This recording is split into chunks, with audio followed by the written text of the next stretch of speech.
বিসমিল্লাহির রহমানির রহিম।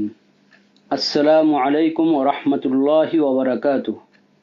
আলহামদুলিল্লাহ ওয়া সালামুন আলা ইবাদিহিল্লাযীনা ইসতাফা, আম্মা বা'দ।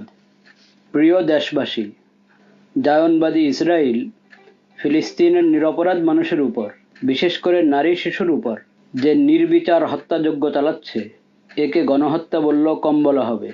বলার অপেক্ষা রাখে না। এর দ্বারা তারা গোটা মানবতার শত্রুতে পরিণত হয়েছে।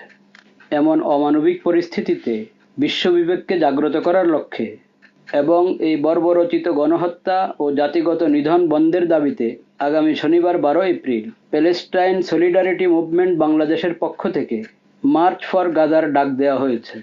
দলমত নির্বিশেষে সবাই শান্তিপূর্ণভাবে এই কর্মসূচিতে অংশ নেওয়ার চেষ্টা করি। আল্লাহ তাআলা এই প্রচেষ্টা সফল করুন এবং কবুল করুন, আমিন। বন্দা মোহাম্মদ আব্দুল মালেক, শিক্ষা বিভাগীয় প্রধান, মার্কাজুদ দাওয়া আল ইসলামিয়া, ঢাকা। খতিব, বাইতুল মুকাররম জাতীয় মসজিদ, ঢাকা।